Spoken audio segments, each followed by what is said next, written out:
देखिए, हम राजनीतिक पार्टी के रूप में आए हैं। राजनीति कैसी है आप जानते हैं। राजनीति कीचड़ हो गई है, राजनीतिज्ञ भ्रष्ट हो गए हैं, राजनीतिक बदछुट हो गए हैं। राजनीतिज्ञों का सम्मान लोग स्वार्थवश करते हैं, दिल से नहीं करते, क्योंकि किसी राजनीतिज्ञ के प्रति सम्मान की भावना नहीं जगती, क्योंकि वो पैसा कमाते हैं और जनता को छलते हैं, ऐसा सबका मानना है। कुछ राजनीतिज्ञ अच्छे होंगे। हम भी राजनीतिक पार्टी के रूप में आए हैं, तो स्वाभाविक रूप से हमारे ऊपर भी वही बात लागू होती है। लेकिन दोनों में एक अंतर है। राजनीति के कीचड़ को साफ करना है। राजनीति में कीचड़ है, राजनीति गंदगी है। अब कीचड़ को कैसे साफ किया जाए? ये राजनीति में जो कीचड़ हुआ है, राजनीतिक को वोट कौन देता है? आप ही तो देते हो, हम ही तो देते हैं। अर्थात जो कीचड़ हुआ है, गलत लोगों को हमने वोट दिया, तो कीचड़ फैलाने में हमारा योगदान है। अब उस कीचड़ को साफ कौन कर पाएगा? आपका प्रतिनिधि अगर गलत करता है, आपके वोट के कारण उस सत्ता पाया है, उससे अगर हम जबरदस्ती करें तो ये तो गुंडई हुई, क्योंकि वो जनता का प्रतिनिधि है। तो उस कीचड़ को साफ करने के लिए राजनीति करनी पड़ रही है मुझे, क्योंकि लोकतंत्र में जनता की ताकत के बिना कोई कुछ नहीं कर सकता, और जनता की ताकत लेके ही हम राजनीति के कीचड़ को साफ करना चाहते हैं। लब्बो लिबाबिया है। लेकिन राजनीति हम भी कर रहे हैं। हो सकता है हम बहका रहे हों। तमाम राजनेता पिछले वर्षों में आपको बहकाते रहे हैं। कोई अच्छे दिन की याद दिलाता रहा, तो कोई 15 लाख देता रहा, कोई कुछ करता रहा, लेकिन हुआ कुछ नहीं। तो ऐसी स्थिति में हमारे बारे में इंक्वायरी करना, हमको तौलना कि हम 24 कैरेट हैं कि नहीं हैं, ये आपका दायित्व है। वरना आप फिर फंस जाएंगे। एक नया 420 आपको फंसा ले जाएगा। तो पहली बात मेरी यह हुई कि राजनीतिज्ञ सोच रहा है कि राजा है वो नवाब है, जबकि वास्तविकता यह है कि स्वतंत्रता मिलने के बाद राजनीतिज्ञ जनता का प्रतिनिधि है, और जनता से अगर उसको वोट न मिले तो वह शून्य है, उसके पास कोई अधिकार नहीं। आज हो क्या रहा है? राजनीतिज्ञ क्यों मनमाना हो गया है? मनमाना दो कारणों से हुआ है। पहला कारण यह है, वो सोचता है मनमानी करेंगे और जीत लेंगे। कैसे? वो सोचता है कि हम जब चुनाव आएगा तो किसी से धर्म के नाम पर वोट ले लेंगे, किसी से जात के नाम पर वोट ले लेंगे, किसी को पैसा दे के वोट ले लेंगे, किसी को शराब पिला के वोट ले लेंगे, किसी से झूठ बोल के वादा करके वोट ले लेंगे और हम जीत जाएंगे। फिर मनमाना क्यों हुआ? वो जीतना श्योर हो गया। फिर वो जानता है कि जब हम जीत जाएंगे तो जनता भूल जाएगी कि वह मालिक है। तब जनता हमको मालिक मानेगी। हम जहां जाएंगे हमको माला पहनाएंगे और हमारे सामने हाथ फैलाएंगे, साहब हमको ये दे दीजिए, हमारा ऋण माफ़ करा दीजिए, हमारा बिजली बिल माफ़ करा दीजिए, हमको हैंडपंप दे दीजिए, हमको शौचालय दे दीजिए, ऐसे याचना करेंगे। इसलिए वो मनमाना हो गया है। अगर इन दोनों कामों को एक साथ बंद कर दिया जाए, पहला काम ये बंद कर दिया जाए, जात के आधार पर वोट न दीजिए, धर्म के आधार पर वोट मत दीजिए, पैसा लेके वोट मत दीजिए, शराब पी के वोट मत दीजिए, और कोई झूठ बोलता है उससे जवाब मांगिए, झूठ पकड़ में आएगी उसकी। दूसरा काम ये करिए, हाथ फैलाना बंद कर दीजिए। आप समझिए आज के बाद कि आपका अधिकार है। आपका जब अधिकार है लोकतंत्र में, तो आप हाथ ऐसे क्यों मांगते हैं? आप नेताजी पूछते हैं क्या चाहिए भैया तुमको, आपको, तो कहिए नेताजी आप आ गए, बहुत कृपा हुई, बस कुछ जवाब दे दीजिए।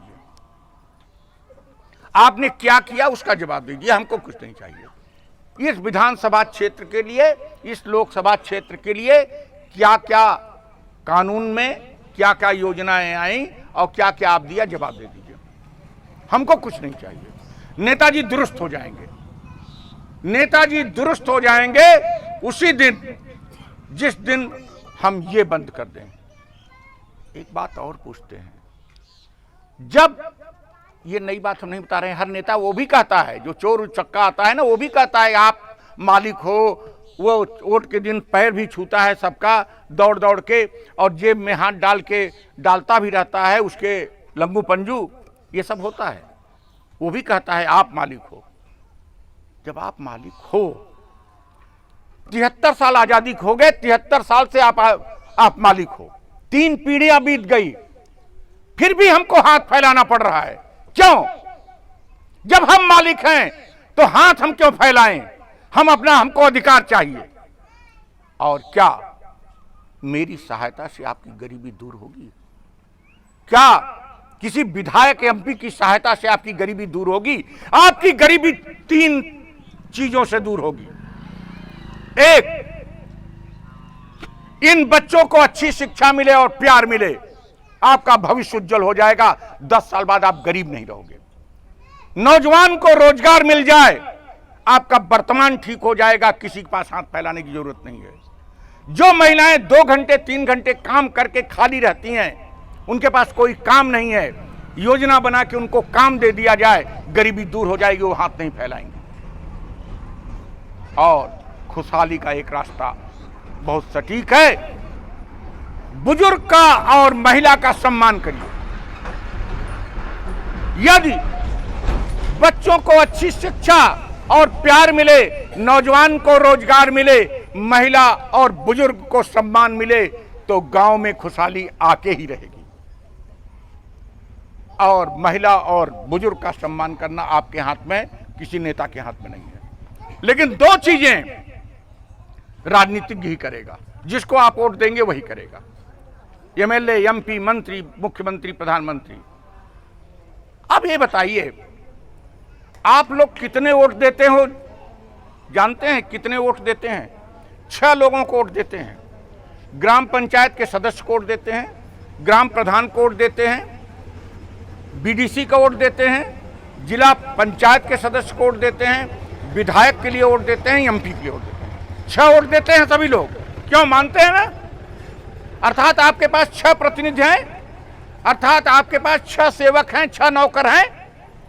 6 नौकर होने के बावजूद भी जब आप पर आफत आती है एफआईआर लिखवाने की, तो आप सोर्स ढूंढते हो या 2000 की गड्डी कहीं से उधार मांग के जाते हो पुलिस थाने पर, तहसील पर कोई काम आता है तो 100-200 रुपए इंतजाम करके जाते हो। ये 6 कहां गायब हो जाते हैं जिन्होंने आपसे वोट लिया है कि हम आपके प्रतिनिधि हैं? और ग्राम प्रधान, ग्राम का पंचायत का सदस्य और बीडीसी सदस्य क्या करे? मुख्यमंत्री और प्रधानमंत्री ही निकम्मा है, उसको काम नहीं करने देता। लेकिन एमएलए, एमपी कहां जाता है? एमएलए जिन लोगों का प्रतिनिधि है, उनको तहसील में एक सर्टिफिकेट बनवाने के लिए 100-200-300 देना पड़ता है। गांव के लिए कितने लोग तनख्वाह लेते हैं जानते हैं?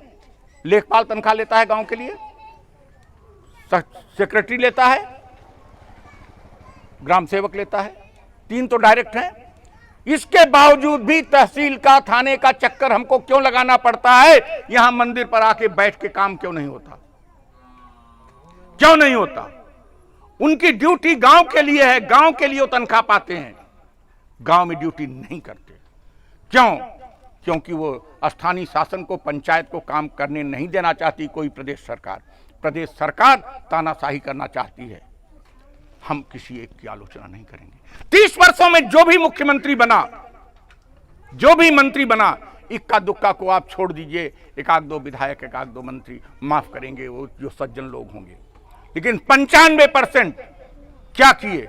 लूट किए, जातिवाद बढ़ाए, धर्मवाद बढ़ाए, चुनाव में पैसे का बोलबाला बढ़ाए, हमारे बच्चों को शराब पिला के वोट लिए। यह चीज बंद करनी पड़ेगी। और यह चीज 2 चीजों से बंद होगी। एक, हाथ न फैलाना, और 2, अपने अधिकार का प्रयोग करके जवाब मांगना।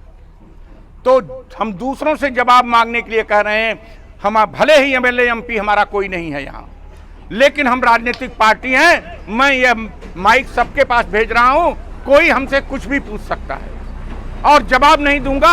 आधी स्पीच खत्म किए बिना मैं लौट जाऊंगा।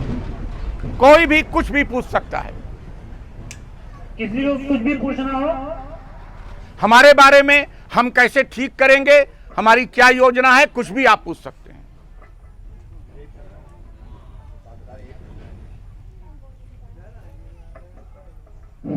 हेलो, हाँ, हम ये पूछना चाहते हैं, आज इतने दिन से किसी को अधिकार तो कोई प्रकार का मिला नहीं, तो हम चाहेंगे कि किसी गरीब आदमी को या कोई किसी आदमी को कोई अगर कोई सताता है, इसके लिए हम आपसे क्या सहायता कर सकते हैं, मांग सकते हैं या मदद मांग सकते हैं आपसे?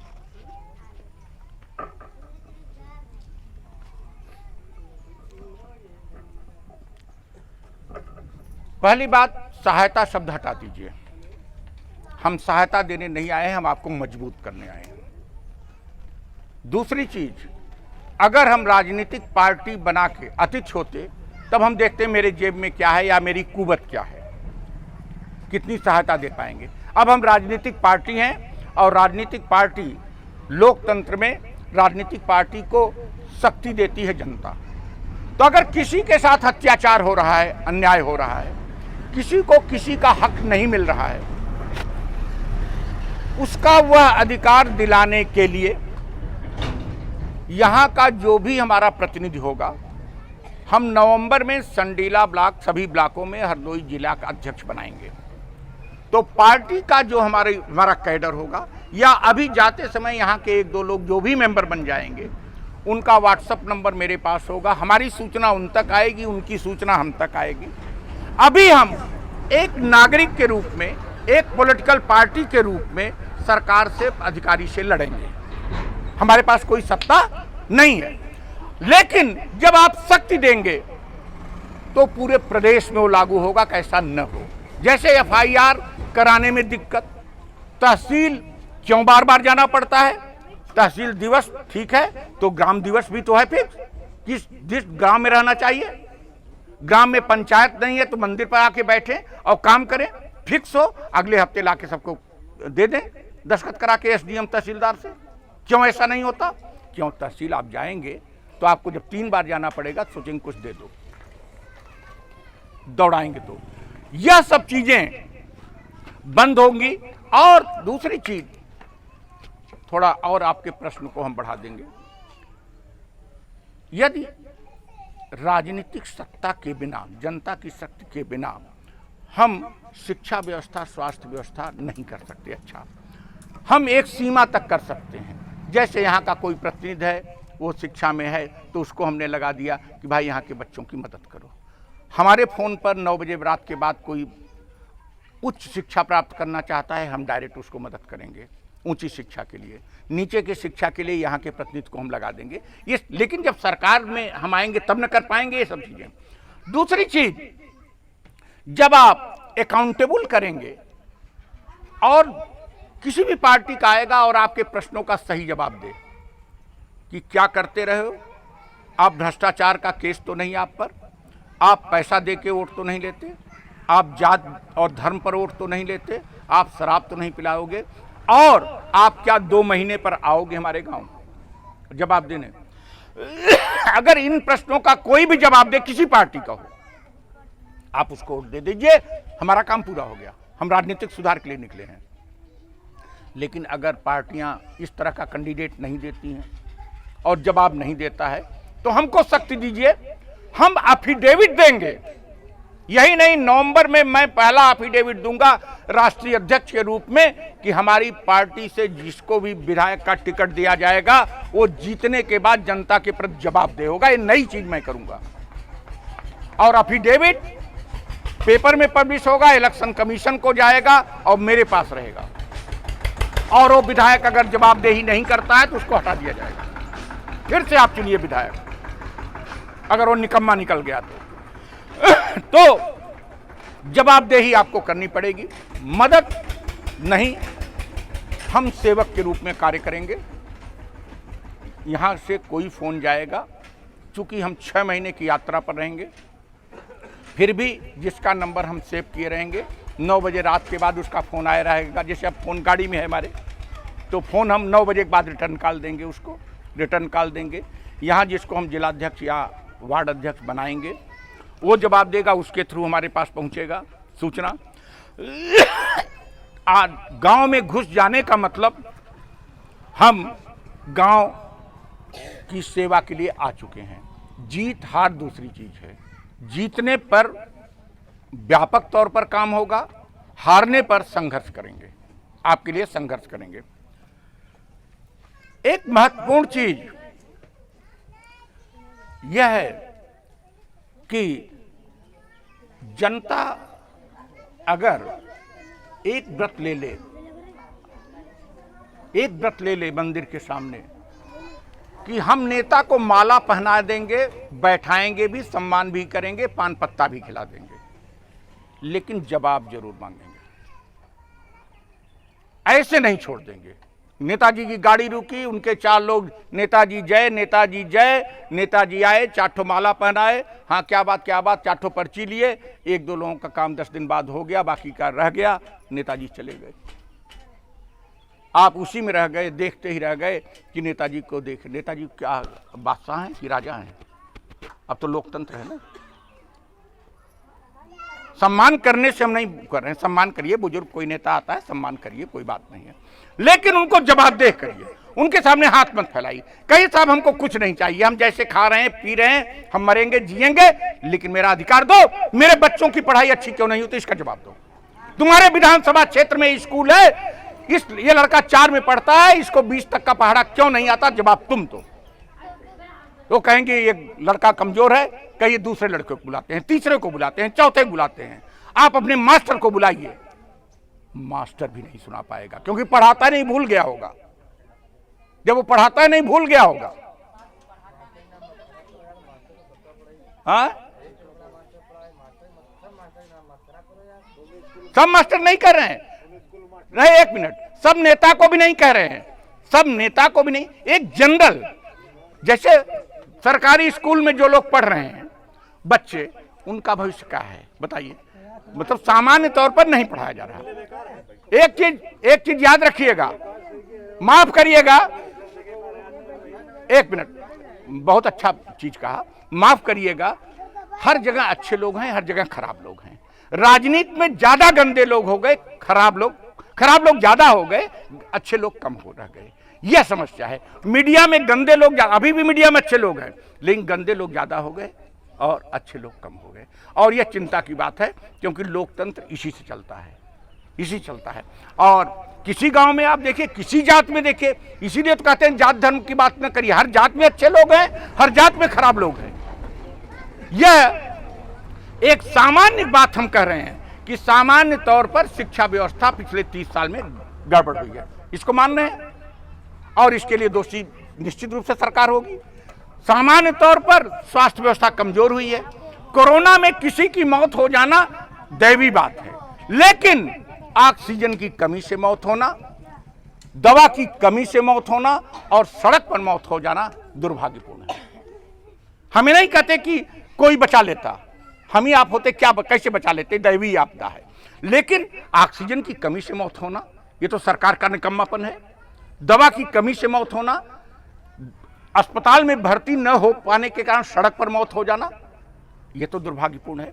तो हमारी स्वास्थ्य व्यवस्था, शिक्षा व्यवस्था और बेरोजगारी, यह 3 ऐसी समस्याएं हैं जो कि हमको बढ़ने नहीं दे रही हैं। यस, इन बच्चों को अच्छी शिक्षा नहीं मिलेगी तो आप जानिए 10 साल बाद हमारा भविष्य और अंधेरा होगा, और नौजवानों को रोजगार नहीं मिलेगा तो वर्तमान जो पराभव चल रहा है वो बढ़ता ही जाएगा। यही मेरा अनुरोध है। इन सब का एकमात्र निदान है, राजनीति के कीचड़ को राजनीति से ही साफ करना है। चाहे पुराने राजनीतिक दलों को कटघरे में खड़ा करके आप कर लीजिए, बहुत अच्छी बात है। वो कटघरे में नहीं खड़ा होते हैं, आप आइए, हमारा नेतृत्व करिए, हमारे साथ जुड़िए, हम आपकी सहमत से टिकट देंगे और जो भी जिसको भी टिकट देंगे उसको जवाबदेह बनाएंगे और इससे साफ करिए। लेकिन राजनीति का कीचड़ अगर कोई साफ कर सकता है तो जनता के कारण बढ़ा है, जनता के वोट के कारण बढ़ा है और जनता ही साफ कर पाएगी। इसलिए मैं गली गली घूम रहा हूँ, गली गली घूम रहा हूँ। मेरे ऊपर संदेह करना लाजमी है।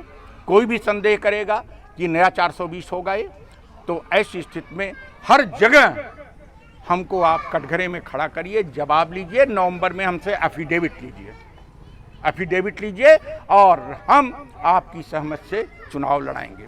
दूसरी चीज, चुनाव के दौरान हम कोई वादा नहीं करेंगे। मैनिफेस्टो की असली बात बोल दे रहे हैं।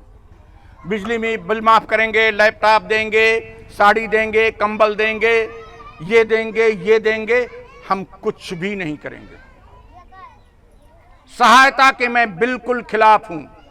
मैं आपको 5 साल में मजबूत बनाऊंगा कि कोई आवे तो आप 2 रुपए उसको दे सकें, सहायता दे सकें। और आपकी मजबूती इस पर निर्भर करेगी अच्छी शिक्षा, अच्छी स्वास्थ्य व्यवस्था और रोजगार। हमारा मैनिफेस्टो आज से ही क्लियर है। पहले से 2 तारीख को मैं निकला हूं लखनऊ से, तब से ही क्लियर है। मैं सहायता नहीं दूंगा।